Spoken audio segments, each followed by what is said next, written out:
target for bullies. Great, I said, my voice cracking. I didn't feel like telling the truth in front of Gavin and Felicia. They would totally make fun of me. It's wiener time, Grandpa said, rolling his wheelchair into the backyard. My baby brother Ben sat on his lap. Grandpa Dale used to be a superhero, but now he mostly watches TV at home. He's a little crazy, but in the best possible way.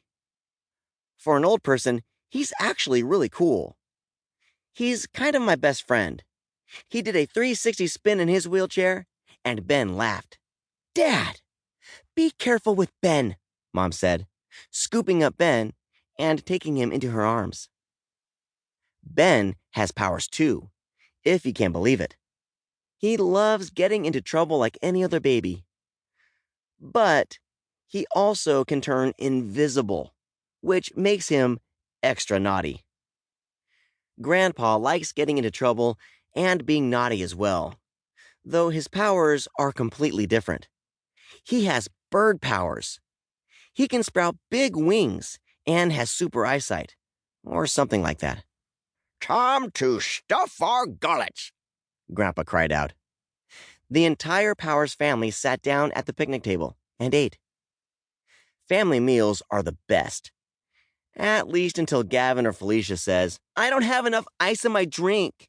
Refill, Peter? Instead of going to the fridge, they make me put more ice in their cups.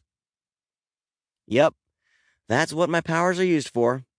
I'm a walking ice cube tray. Chapter 2. Zach Attack. What are we going to do about the Zach situation? Asked Chloe, throwing her lunch tray on the table.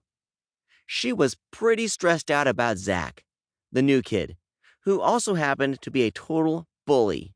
He stole my homework yesterday. He's not even in my class. He did it just to be mean. Zach took a candy bar right out of my hand, sniffed Sandro. My buddy loved food. And if there was one thing Sandro loved most, it was sweets. It had peanut butter inside, Peter. Peanut butter? What do you want me to do about it? I asked. He kicked me the other day when I was walking in the hallway. I tripped, dropped all my books, and fell into a trash can. Zach is a bully, case closed. Were you wearing a kick me sign? Sandro asked.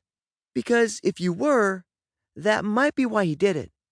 Always check your back for signs, Peter. I do. I wasn't wearing a kick me sign, I said. I was minding my own business. Zach Attack! Someone suddenly screamed in my ear. Guess who it was? Zach stood behind me, laughing. He was practically a giant. Hey, Powers! There's something weird in your taters, he said. He stuck his finger up his nose, then shoved a big, crusty booger right into my mashed potatoes. Oh well, it's not mine. Ha ha ha! That's pretty funny, giggled Sandro. Chloe nudged him in the ribs. Ouch! I mean, that's pretty unfunny. Nice nuggets, Zach said, grabbing the last 2 chicken nuggets on Sandro's tray and tossing them into his mouth. Mmm! So nuggety! See you tomorrow, dorks! He walked away like he was the king of the cafeteria or something. Those were my last 2 nuggets, Sandro growled in disappointment. He was protective of all his food. Peter, you need to use your powers and go get him. I can't live like this anymore. Sandro, calm down, said Chloe. They're just chicken nuggets. Just chicken nuggets? Sandro yelped. You won't tell me to calm down when he steals your nuggets. It was one thing for Zach to pick on me, but it was another thing for him to pick on my friends. I felt myself getting madder and madder. I felt like I was going to burst into flames. Which is kind of funny since my power is creating ice cubes. Suddenly, I shouted, Hey! Zach! Zach